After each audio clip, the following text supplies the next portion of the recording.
ओम नमः सिद्धेभ्यः ओम नमः सिद्धेभ्यः मोक्ष मार्गस्य नेतारं भेत्तारं कर्म भूभृतां ज्ञातारं विश्वतत्त्वानां वंदे तद्गुण लब्धये।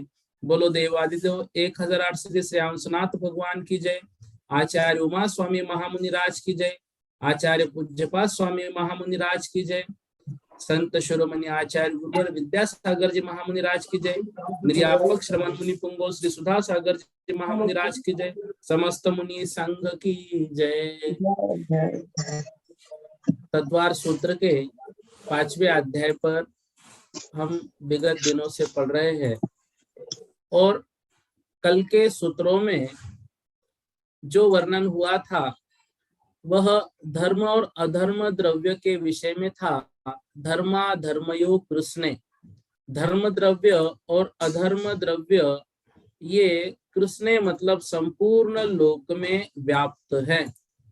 धर्मा धर्मयो कृष्णे यह संपूर्ण लोक में व्याप्त है। कौन? धर्म द्रव्य एवं अधर्म द्रव्य। इस विषय में हमने पढ़ा था सब लोकाकाश के साथ व्याप्ति दिखलाने के लिए सूत्र में कृष्ण पद रखा है। घर में जिस प्रकार घट अवस्थित रहता है उस प्रकार लोकाकाश में धर्म और अधर्म द्रव्य का अवगाह नहीं है, किंतु जिस प्रकार तिल में तेल रहता है उस प्रकार सब लोकाकाश में धर्म और अधर्म द्रव्य का अवगाह है। यद्यपि ये सब द्रव्य एक जगह रहते हैं तो भी अवगाह शक्ति के निमित्त से इनके प्रदेश परस्पर प्रविष्ट होकर व्याघात को नहीं प्राप्त होते। अब जो उक्त द्रव्यों से विपरीत है और जो अप्रदेशी है या संख्यात असंख्यात और अनंत प्रदेशी है, ऐसे मूर्तिमान पुद्गलों के अवगाह विशेष का ज्ञान कराने के लिए अगला सूत्र कहते हैं। जो सूत्र आज हमें पढ़ना है सूत्र क्रमांक 14। एक प्रदेशाधिशु भाज्य पुद्गलानाम। इस विषय में भी कल देखा था कि पुद्गलों का अवगाह लोकाकाश के एक प्रदेश आदि में विकल्प से होता है। मतलब एक प्रदेश में, दो प्रदेश में, तीन प्रदेश में, संख्यात प्रदेश में, असंख्यात प्रदेश में। ठीक है, तो एक परमाणु वो एक प्रदेश व्याप्ता है। दो परमाणु से मिला हुआ स्कंद हो सकता है वो दो प्रदेश में व्याप्त हो सकता है वो एक प्रदेश में भी हो। तीन अणुओं से बना स्कंद हो सकता है वो तीन प्रदेश में हो सकता है वो एक प्रदेश में हो। संख्यात अणुओं से हो सकता है वो एक प्रदेश में व्याप्त हुआ हो या फिर संख्यात प्रदेशों में ही हो। ऐसे ही असंख्यात में अनंत प्रदेश वाला पुद्गल अणु भी हो सकता है एक प्रदेश में व्याप्त हो जाए या हो सकता है वो असंख्यात में हो, अनंत में नहीं होगा। इस बात का खुलासा कल की कक्षा में हो गया था। तो ये सब कैसे होता है? अब जीव के अवगाह का नियम जो है वो 16वें सूत्र के माध्यम से हमारे समक्ष रख रहे हैं। सूत्र क्रमांक 16 देखिए। प्रदेश संवार विसर्पाभ्याम प्रदीपवत। प्रदेश संहार विसर्पाभ्याम प्रदीपवत। प्रदेश संहार विसर्पाभ्याम प्रदीपवत। प्रदेश और संहार विसर्पाभ्याम प्रदीपवत। प्रदीपवत मतलब दीपक की तरह। प्रदेश मतलब प्रदेशों का, संहार मतलब संकोच, विसर्पाभ्याम मतलब विस्तार। तो क्योंकि प्रदीप के प्रदेशों संकोच और विस्तार होने के कारण लोकाकाश के असंख्य भागादिक में जीवों का अवगाह बन जाता है। ठीक है, जीवों का अवगाह बन जाता है। देखिए सर्वार सिद्धि में क्या व्याख्या कर रहे हैं इस विषय में। शरीर के कारण वह छोटे बड़े शरीर में रहता है, इसलिए वह प्रदेशों के संकोच और विस्तार स्वभाव वाला है। और इसलिए शरीर चूंकि आत्मा अमूर्त स्वभाव है, तो भी अनादिकालीन बंध के कारण एक पने को प्राप्त होने से वह मूर्त हो रहा है। और कार्बन अनुसार दीपक के समान उसका लोक के असंख्यातवे भाग आदि में रहना बन जाता है। जिस प्रकार निरावरण आकाश प्रदेश में यद्यपि दीपक के प्रकाश के परिमाण का निश्चयन में होता है, तथापि वह संकोच सकोरा ढक्कन तथा आवरण करने वाले दूसरे पदार्थों के आवरण के वश से तत्परिमाण होता है, उसी प्रकार प्रकृति में जानना चाहिए। क्या कह रहे हैं? जैसे दीपक है, उस दीपक को हमने एक कमरे में रखा, उसका प्रकाश पूरे कमरे में फैल जाएगा। उसी दीपक को हमने एक छोटे से कार्टून में रखा, अब क्या हो जाएगा? उस दीपक का प्रकाश उस कार्टून में ही समा जाएगा, उससे बाहर नहीं आएगा। इसी तरह से जो अनादिकालीन बंध के कारण एक पने को प्राप्त हो गए, कौन? कर्म और आत्मा, तो वह आत्मा मूर्त है और कार्बन अनुसार दीपक के समान उसका लोक के असंख्यातवे भाग आदि में रहना बन जाता है, तो वो लोक के असंख्यातवे भाग प्रमाण भी बन जाती है। जिस प्रकार से निरावरण आकाश प्रदेश में यद्यपि दीपक के प्रकाश के परिमाण का निश्चयन में होता है, तथापि वह सकोरा ढक्कन और आवरण करने वाले दूसरे पदार्थों के आवरण के वश से तत्परिमाण होता है, उसी प्रकार प्रकृति में मतलब इस विषय में जानना चाहिए। वह इतने बड़े कमरे में फैला हुआ दीपक छोटे से कार्टून में समा गया। ऐसे ही आत्मा जब केवली समुद्घात करती है, तो लोक पूर्ण अवस्था में समस्त लोकाकाश में व्याप्त हो गई। इतनी बड़ी आत्मा है, वह आत्मा चींटी के छोटे से शरीर में समा गई, बिल्कुल समा गई। कैसे? प्रदीपवत, दीपक की तरह। शंका इसमें कर रहे हैं, धर्मादिक द्रव्यों के प्रदेशों का परस्पर प्रदेश होने के कारण संकर होने से अभेद प्राप्त होता है। समाधान: नहीं, क्योंकि परस्पर अत्यंत सश्लेष संबंध हो जाने पर भी वे अपने अपने स्वभाव को नहीं छोड़ते, इसलिए उनमें अभेद नहीं होता। कहा भी है, सब द्रव्य परस्पर प्रविष्ट है, एक दूसरे को अवकाश देते हैं और सदा मिलकर रह रहे हैं, तो भी अपने स्वभाव को नहीं छोड़ते हैं। ठीक है ना? क्या कह रहे हैं? धर्मादिक द्रव्यों के प्रदेशों का परस्पर प्रवेश हो रहा है आपस में एक दूसरे को, तो वो इस कारण से संकर होने से अभेद को प्राप्त होता है। उत्तर दे रहे नहीं, क्योंकि परस्पर अत्यंत संश्लेष संबंध हो जाने पर भी वे अपने अपने स्वभाव को नहीं छोड़ते, इसलिए उनमें अभेद नहीं होता। कहा भी है, सब द्रव्य परस्पर प्रविष्ट है, एक दूसरे को अवकाश देते हैं और सदा मिलकर रह रहे हैं, तो भी अपने स्वभाव को नहीं छोड़ते। अगर छोड़ते, दूध और पानी मिक्स होता है, इतना मिक्स हो जाता है कि हम अलग नहीं कर पाते, लेकिन हंस अलग करता है कि नहीं करता है? हंस को नहीं देखा हमने, तो हम जब दूध गर्म करते हैं, तो जब उसमें से पानी निकल जाता है, तो वो दूध ऊपर आता है कि नहीं आता है? तो इस तरह से वे दोनों परस्पर मिलने के बाद भी अलग अलग है, ऐसे ही सब द्रव्य आपस में मिलने के बाद भी अलग अलग ही है। इस तरह से इस विषय को हमें याद रखना है। तो प्रदेश और प्रदेश संहार विसर्पाभ्याम, संहार और विसर्पाभ्याम यह स्वभाव है, संकोच और विस्तार।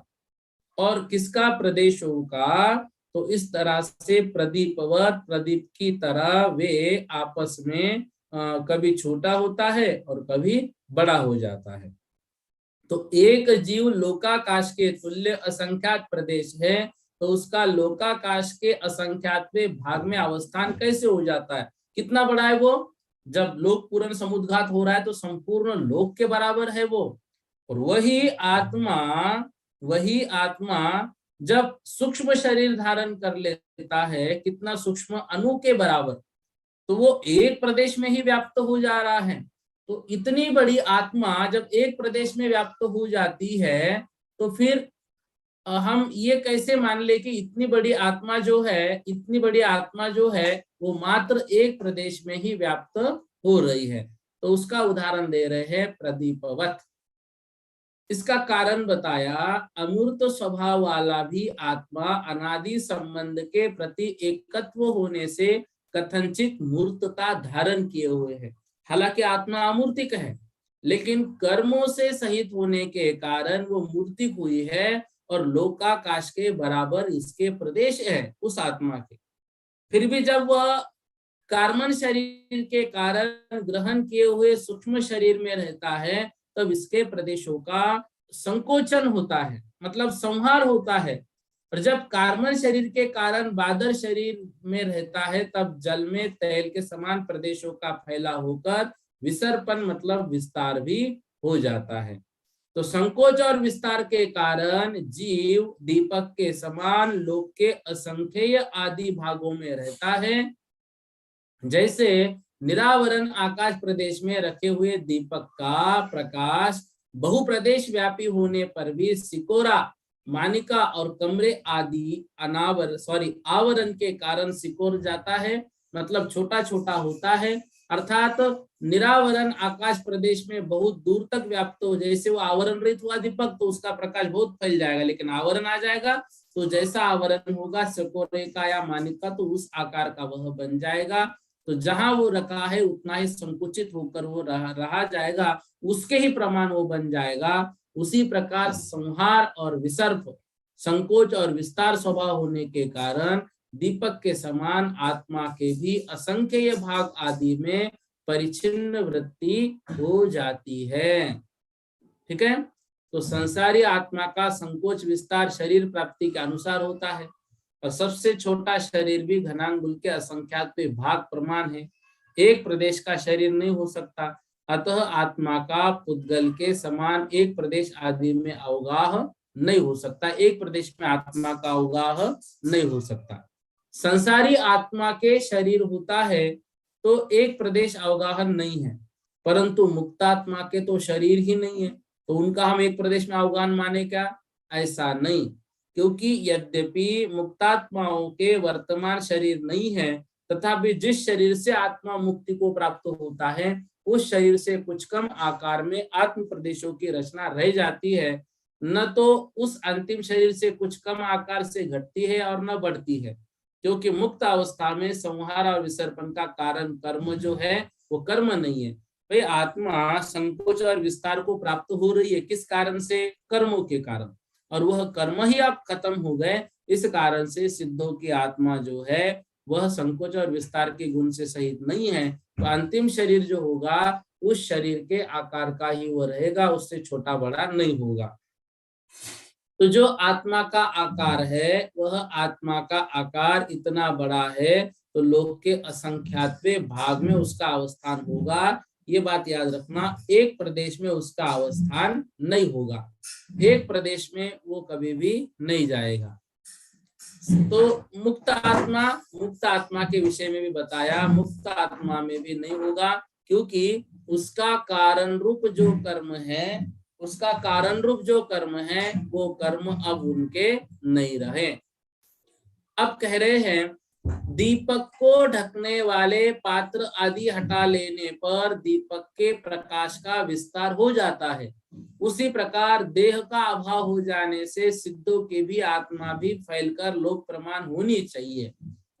ठीक है ना। आपने उदाहरण दिया प्रदीपवत, तो हमने जो प्रदीप के ऊपर कुछ ढक के रखा था कार्टून, वो कार्टून हटा दिया, क्या हो गया? दीपक का प्रकाश पूर्ण कमरे में फैल गया।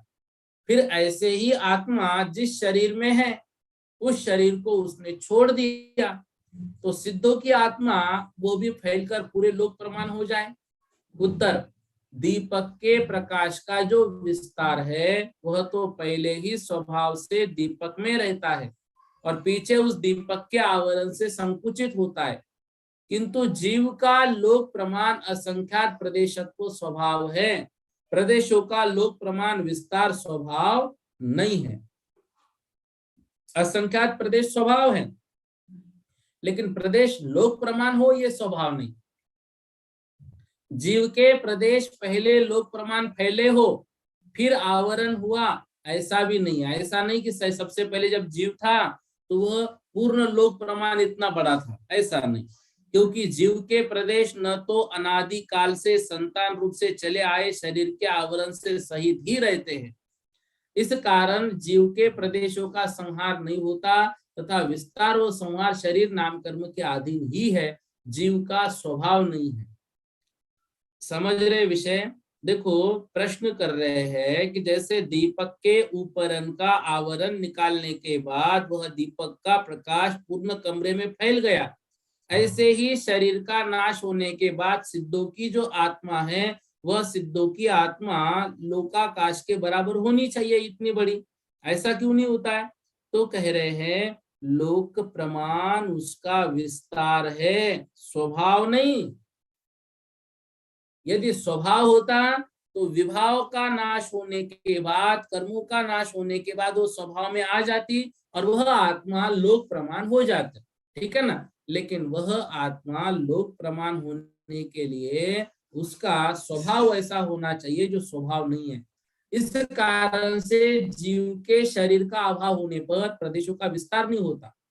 जैसे किसी मनुष्य के मुट्ठी में 4 हाथ लंबा वस्त्र बंधा है, अब वह वस्त्र मुट्ठी खोल देने पर पुरुष के अभाव में संकोच तथा विस्तार नहीं करता, जैसा उस पुरुष ने छोड़ा वैसा ही रहता है। अथवा गीली मिट्टी का बर्तन बनाते समय संकोच और विस्तार को प्राप्त होता है, लेकिन जब सूख जाता है तब जल का अभाव होने से संकोच विस्तार को प्राप्त नहीं होता। उसी प्रकार मुक्त जीव में प्रदेशों का भी पुरुष स्थानभूत अथवा जल के स्थानभूत शरीर के अभाव में संकोच विस्तार नहीं होता है। गीली मिट्टी का लोंधा है, हम जैसे चाहे वैसे उसको आकार दे सकते हैं। अब वो मिट्टी सूख गई, अब आकार नहीं दे सकते, जो आकार में सूख गई सूख गई। जैसे इतनी बड़ी साड़ी है, उसको हमने छोटा छोटा छोटा करके घड़ी कर दी, उसको हाथ पे रखा, अब वो साड़ी अपने आप फैल जाए? अपने आप नहीं फैलेगी। ऐसे ही आत्मा जो है वह उसके अंतिम शरीर के आकार का ही रहेगी, क्योंकि संपूर्ण लोक प्रमाण होना उसका स्वभाव नहीं है। संपूर्ण लोक प्रमाण वो तब होती है जब आवश्यकता है कि आयु कर्म तो जो बचा है, तो बाकी कर्मों के स्थिति को आयु कर्म के बराबर करने के लिए यूं कहो कि मतलब वहां पर उसकी आवश्यकता है।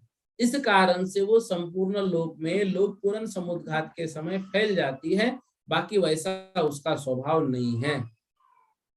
तो फिर आत्मा को हम सर्वव्यापी मान ले तो क्या हानि होगी? यदि आत्मा व्यापक है तो इसे सर्वत्र सुख दुख का अनुभव होना चाहिए, किंतु ऐसा नहीं देखा जाता। अतः जीव अपने शरीर के बराबर है। यदि आत्मा सर्वगत होता तो उसके क्रिया का अभाव हो जाने के कारण पुण्य और पाप के ही कर्तृत्व का अभाव हो जाता, और पुण्य पाप के अभाव में संसार और मोक्ष इन दोनों की भी योजना न बन सकती, क्योंकि पुण्य पाप पूर्वक ही संसार होता है और उसके अभाव में मोक्ष होता है। इस कारण से आत्मा को सर्वव्यापी हम नहीं मान सकते। संकोच और विस्तार स्वभाव वाला होने से आत्मा के भी दीपक के समान अनित्यत्व का प्रसंग आएगा। कह रहे हैं संकोच और विस्तार स्वभाव वाला होने से आत्मा की भी अनित्यत्व की आशंका नहीं करनी चाहिए, क्योंकि जैनों को यह इष्ट है कि आत्मा कार्बन शरीर जन्य प्रदेश संहार और विसर्पण रूप पर्याय की दृष्टि से अनित्य है ही। यह हमको इष्ट भी है। संकोच विस्तार स्वभाव वाला भी दीपक रूपी द्रव्य सामान्य की दृष्टि से नित्य है, उसी प्रकार आत्मा भी सामान्य दृष्टि से नित्य है। अतः दीपक का दृष्टांत बाधक नहीं है, ठीक है ना। तो जैसे दीपक अनित्य है, ऐसे ही आत्मा को अनित्य हम माने क्या? तो यदि आत्मा को उत्पाद व्यय की दृष्टि से हम देख रहे हैं, मतलब जो कार्बन शरीर है, उस कार्बन शरीर या कार्बन वर्गनाएं जो आत्मा के साथ चिपकी है, तो पुरानी वर्गनाएं झर जाती है, नई वर्गनाएं आती है, ठीक है ना। तो वो कर्म आत्मा के साथ एक में खो जाते हैं। उस अपेक्षा से तो वो अनित्य है, लेकिन आत्मा सामान्य दृष्टि से नित्य ही है। इस बात को हमें स्वीकार करना है। प्रदीप आदि के समान प्रदेशों का संकोच विस्तार होने से संसारी आत्मा के घटादि के समान छेदन भेदन आदि के द्वारा प्रदेशों के विशरण होने का प्रसंग आएगा। आत्म प्रदेशों का विशरण होने से आत्म शून्यता का भी प्रसंग आएगा। उत्तर दे रहे हैं, यह शंका समुचित नहीं है, क्योंकि बंध की दृष्टि से कार्बन आदि शरीर के साथ आत्मा का एकत्व होने पर भी लक्षण भेद से भिन्नता को प्राप्त आत्मा अपने निजी अमूर्त स्वभाव को नहीं छोड़ता। अतः घटादि के समान आत्म प्रदेशों का विशरण नहीं है। अनेकांत होने से आत्म प्रदेशों का विशरण नहीं होता। जो एकांत से आत्मा को संकोच विस्तार वाली या सावयवी मानते हैं, उनके प्रति उपालंब दे सकते हैं। अणु के समान आत्म प्रदेशों का संकोच विस्तार अकारण पूर्वक है। जिसके अवयव कारणों से उत्पन्न होते हैं, उसके अवयव का विशरण होता है, क्योंकि विशरण होते हैं उन्हीं अवयव कहते हैं। जैसे कि अनेक तंतुओं के संघात से उत्पन्न हुए कपड़े के तंतु आदि का विशरण होने पर विनाश हो जाता है, परंतु आत्मा के प्रदेश अन्य द्रव्य के संघात से उत्पन्न नहीं हुए हैं, क्योंकि वे अकारण पूर्वक है।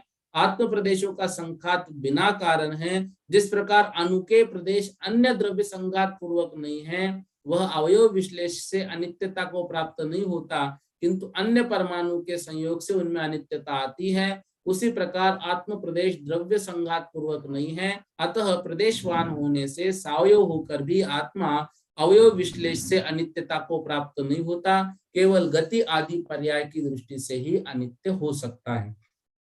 क्या कह रहे हैं? कह रहे हैं कि जब उत्पाद व्यय द्रव्य हो रहा है, तो इस कारण से आत्मा हम ऐसी माने कि विशरण हो गई, मतलब उसका विनाश हो गया। जैसे उदाहरण दे रहे हैं, कपड़े हैं, कपड़ा तंतुओं से बना है, बारीक बारीक धागों से।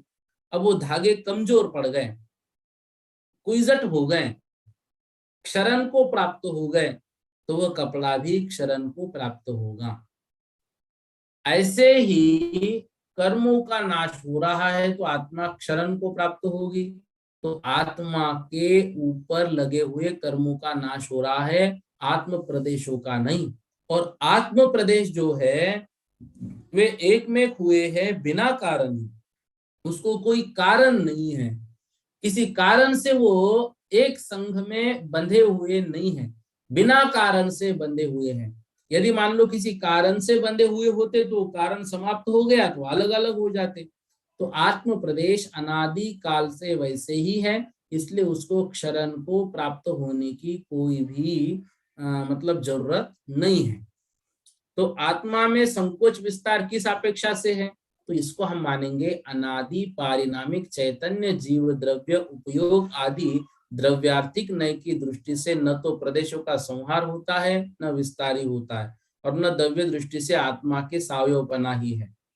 प्रतिनियत सूक्ष्म बादर शरीर को उत्पन्न करने वाले निर्माण नाम कर्म के उदय रूप पर्याय की विवक्षा से कथनचित आत्मा संकोच विस्तार वाला भी है, और इसी प्रकार अनादि कर्म बंध रूपी पर्यार्थिक नय की अपेक्षा से कथनचित आत्मा सावयवी भी है। कब? पर्याय की दृष्टि से हम देखेंगे तब।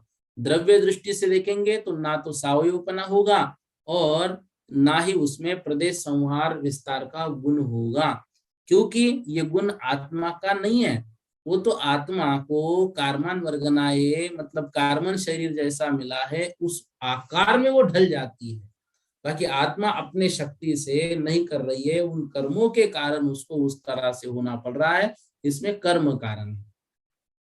तो आकाश के समान अमूर्त स्वभावी आत्मा के प्रदेशों में संकोच विस्तार कैसे है? तो कह रहे हैं अनुमान आगम प्रमाण से आत्मा के प्रदेशों का संकोच विस्तार सिद्ध है, उसको हमें स्वीकार करना चाहिए।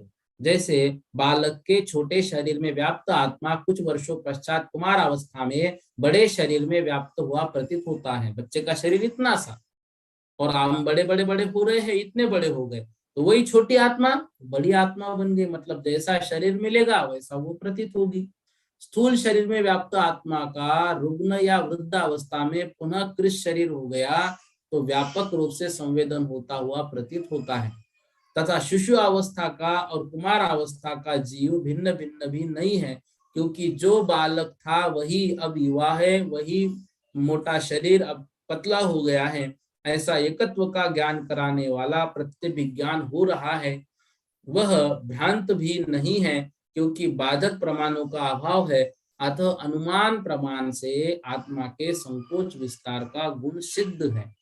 हमारे सामने है, छोटा बालक बड़ा बन गया, बड़ा बालक मोटा हो गया, मोटा बालक बुढ़ापे में उसका शरीर कृश हो गया, तो आत्मा ऐसे नहीं कि भाई अब शरीर कृश हो गया तो आत्म प्रदेश बाहर हो गए, नहीं, वो उसी शरीर में समा जाएंगे। तो सर्वज्ञ भगवान से प्रतिपादित सिद्धांत में संसारी जीवों के प्रदेशों में संकोच विस्तार का कथन किया गया है, तथा प्रत्यक्ष प्रमाण के द्वारा जाने गए अर्थ का प्रतिपादक आगम अप्रमाणिक नहीं हो सकता, क्योंकि बाधक प्रमाणों के अभाव में उसका अच्छा निर्णय हो चुका है। अतः आगम प्रमाण से भी आत्म प्रदेशों का संकोच विस्तार सिद्ध होता ही है, उसमें कोई भी बाधा नहीं है। तो ये जो आत्मा है, यह आत्मा आत्म प्रदेशों से बनी है, और आत्म प्रदेश किसी कर्म के कारण नहीं है, वे जीव के अपने हैं। लेकिन फिर भी संपूर्ण लोकाकाश में फैलना उसका स्वभाव नहीं है। अनादिकाल से जो शरीर प्राप्त हो रहा है, उसी शरीर रूप वह आत्मा है। उस शरीर मतलब जैसा जैसा शरीर बदलता जाएगा, उसके अनुसार उसको हम आकार छोटा बड़ा हो सकता है। तो धर्मादि द्रव्यों के एकत्व कथन से उनमें भिन्नता सिद्ध है, अतः वे एक नहीं है। जिस कारण से धर्मादि द्रव्यों में देश संस्थान आदि में अभिन्नता होने से एकत्व का प्रश्न किया है, उसी कारण उनकी भिन्नता भी स्वयं सिद्ध है। किसकी? देश संस्थान आदि की। जब वे भिन्न भिन्न हैं, तब तो उनमें अमुक अमुक दृष्टियों से एकत्व की संभावना की गई, और अनेक पने के नहीं होने पर एकत्व की सिद्धि भी नहीं होती, क्योंकि एक एकत्व नहीं होती, अर्थात एक होने पर संस्थान आदि के एकत्व का प्रश्न भी नहीं उठता। अथवा जैसे रूप प्रसादी का देश काल आदि एकत्व होने पर भी नानात्व है, वैसे ही धर्मादिक भी देश काल आदि की अपेक्षा एकत्व होने पर भी द्रव्य की अपेक्षा नानात्व मतलब अलग है। मतलब ये कहना चाह रहे हैं, जो आत्मा है वो लोकाकाश में व्याप्त है, ठीक है, या लोकाकाश में वो आत्मा रहती है, वहां पर धर्म अधर्म द्रव्य भी है। तो आत्मा उस धर्म द्रव्य के बीच में रह रही है, क्योंकि लोकाकाश का एक भी भाग ऐसा नहीं है जहां धर्म द्रव्य नहीं है। हम जहां बैठे हैं वहां पर भी धर्म द्रव्य है। अब वहां पर जो आत्मा बैठी है, उस आत्मा का उस धर्म द्रव्य के साथ एक में पना होगा क्या?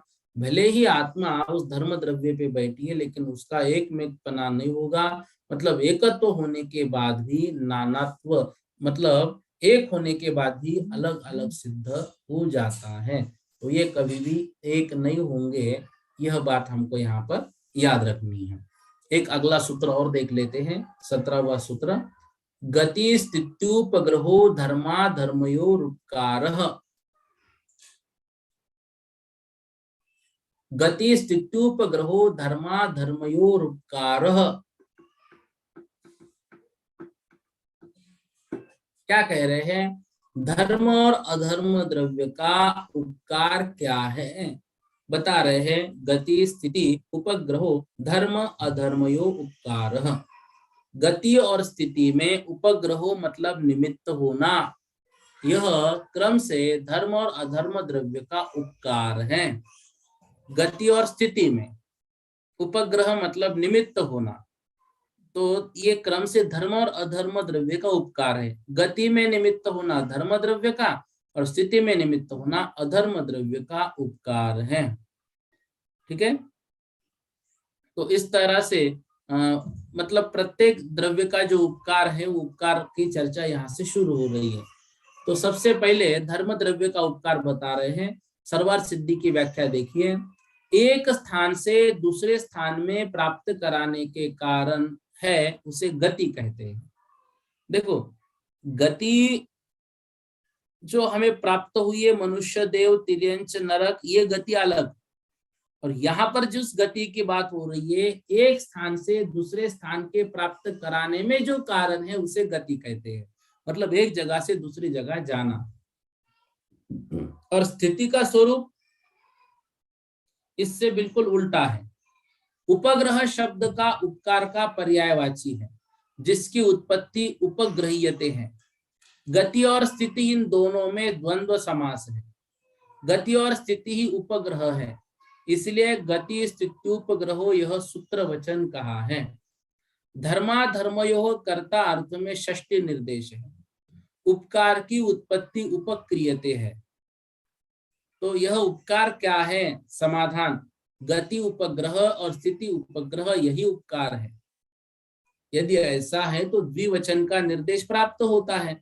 समाधान, यह कोई दोष नहीं है, क्योंकि सामान्य से ग्रहण किया गया शब्द जिस संख्या को प्राप्त कर लेता है वह दूसरे शब्द के संबंध होने पर भी वह उस संख्या को नहीं छोड़ता। जैसे साधो कार्यः तपः श्रुते, इस वाक्य में कार्यम एक वचन, तपः श्रुते द्विवचन है। यह बात प्रकृत में जानना चाहिए। इस सूत्र का अभिप्राय है, जिस प्रकार मछली के गमन में जल साधारण निमित्त है, उसी प्रकार गमन करते हुए जीव और पुद्गलों के गमन में धर्मास्तिकाय साधारण निमित्त है, तथा जिस प्रकार घोड़ा आदि के ठहरने में पृथ्वी साधारण निमित्त है, उसी प्रकार ठहरने वाले जीव और पुद्गलों के ठहरने में अधर्मास्तिकाय साधारण निमित्त है। मतलब ये पकड़ के जीव को चलाते नहीं, पकड़ के जीव को रुकाते नहीं। जो गमन करता है उसको मदद करते, जो रुकता है उसको रुकने में मदद करते हैं। जैसे मछली जल में चल रही है या तैर रही है, तो वह मछली जब आगे बढ़ रही है तो जल ये नहीं कह रहा है कि आगे बढ़ो, भाई जल उसमें निमित्त मात्र है। बिना जल के वो मछली उसमें तैर भी नहीं पाएगी, आगे बढ़ भी नहीं पाएगी। ऐसे ही धर्म और अधर्म द्रव्य के बगैर हम ना चल पाएंगे ना रुक पाएंगे। ये उनका उपकार है, लेकिन चलते हम स्वयं हैं। तो सूत्र में उपग्रह वचन निरर्थक है, क्योंकि उपकार इसी से काम चल जाता है। तो गति स्थिति धर्माधर्म और उपकार, यह सूत्र भी हो सकता था। उत्तर दे रहे हैं यह कोई दोष नहीं है, क्योंकि यथाक्रम के निराकरण करने के लिए उपग्रह पद रखा है। जिस प्रकार धर्म और अधर्म के साथ गति और स्थिति का क्रम संबंध होता है, उसी प्रकार जीव और पुद्गलों का क्रम से संबंध प्राप्त होता है। यथा धर्म द्रव्य का उपकार जीवों की गति है और अधर्म द्रव्य का उपकार पुद्गलों की स्थिति है। अतः इसका निराकरण करने के लिए उपग्रह पद रखा है। अब कह रहे हैं कि शंका, धर्म और अधर्म द्रव्य का जो उपकार है उसे आकाश का मान लेना युक्त है, क्योंकि आकाश सर्वगत है। समाधान, यह कहना युक्त नहीं है, क्योंकि आकाश अन्य उपकार है। सब धर्मादिक द्रव्यों को अवगाहन देना आकाश का प्रयोजन है। यदि एक द्रव्य के अनेक प्रयोजन माने जाते तो लोकालोक के विभाग का अभाव होता। अतः धर्म और अधर्म द्रव्य का जो उपकार है वह आकाश का मानना युक्त नहीं है। शंका, धर्म और अधर्म द्रव्य के जो प्रयोजन है पृथ्वी और जल आदि की उनके करने में समर्थ है, अतः धर्म और अधर्म द्रव्य का मानना ठीक नहीं। समाधान, नहीं, क्योंकि धर्म और अधर्म द्रव्य गति और स्थिति के साधारण कारण है, यह विशेष रूप से कहा है, तथा एक कार्य के अनेक कारणों से होता है, इसलिए धर्म और अधर्म द्रव्य का मानना ठीक नहीं। धर्म और अधर्म ये दोनों द्रव्य तुल्य बतलाए वाले हैं, अतः गति स्थिति का और स्थिति गति का प्रतिबंध होना चाहिए। समाधान, नहीं, क्योंकि ये अप्रेरक हैं। अप्रेरक मतलब खुद प्रेरणा नहीं देंगे चलने की या बैठने की। ठीक है, धर्म और अधर्म द्रव्य नहीं है क्योंकि उनकी उपलब्धि नहीं होती, जैसे गधे के सिंग। समाधान, नहीं, क्योंकि इसमें सब वादियों को विवाद नहीं है। तात्पर्य यह है कि जितने वादी है वे प्रत्यक्ष और परोक्ष दोनों प्रकार के पदार्थों को स्वीकार करते, इसलिए इनका अभाव नहीं किया जा सकता। दूसरे, हम जैनों के प्रति अनुपलब्धि हेतु असिद्ध है, क्योंकि जिनके सातिशय प्रत्यक्ष ज्ञान रूपी नेत्र विद्यमान है, ऐसे सर्वज्ञ देव सब धर्मादिक द्रव्यों को प्रत्यक्ष जानते हैं और उनके उपदेश से श्रुत ज्ञानी भी जानते हैं। यदि अतीन्द्रिय धर्म और अधर्म द्रव्य का उपकार के संबंध से अस्तित्व स्वीकार किया जाता है, तो इनके अनंतर जो अतीन्द्रिय आकाश द्रव्य कहा है उनका क्या उपकार है, यह बतलाने के लिए आगे का सूत्र कहेंगे। देखो प्रश्न इसमें किया कि धर्म और अधर्म द्रव्य का जो उपकार है उसको आकाश द्रव्य का उपकार मानो, तो कह रहे हैं कि नहीं, आकाश द्रव्य का कार्य अलग है, अवगाहन देना। और यदि मान लो हम आकाश द्रव्य का कार्य मान ले गति और स्थिति प्रदान करना, तो फिर जो सिद्ध भगवान की आत्मा है वो लोकाग्र में जाकर स्थिर क्यों हो रही है? आकाश द्रव्य यदि गति स्थिति में कारण है तो आत्मा तो अभी भी ऊपर जानी चाहिए, लेकिन धर्म और अधर्म द्रव्य के अभाव में वहां पर वह रुक जा रही है। इस कारण से उसको हम धर्म और अधर्म द्रव्य का ही कारण मानेंगे, आकाश द्रव्य का नहीं मानेंगे। गति और स्थिति की व्याख्या भी याद रखनी है। द्रव्य के देशांतर की प्राप्ति का हेतु परिणाम गति है, और द्रव्य के स्वस्थान में स्थिति का हेतु जो है वह स्थिति है। ठीक है। और उपग्रह मतलब अनुग्रह करना। तो इस तरह से गति स्थिति एक हमें व्याख्या याद रखनी है। एक स्थान से दूसरे स्थान पर प्राप्त कराने में जो कारण है उसको गति कहते हैं, और इससे विपरीत स्थिति है। ठीक है। तो जीव और पुद्गल स्वयं गति करने में समर्थ है, लेकिन धर्म द्रव्य के बगैर नहीं। जैसे पानी में चलने के लिए मछली समर्थ है, लेकिन पानी के बगैर नहीं, ऐसे ही इसको भी हमें मानना है। तो जो धर्म और अधर्म द्रव्य है वो उदासीन निमित्त है, और उसको अप्रेरक भी कहा जाता है, वो खुद प्रेरणा नहीं देते हैं। इतना विषय आज कर लेते हैं। इस विषय में थोड़ी सी चर्चा और है, वो कल की कक्षा में करेंगे।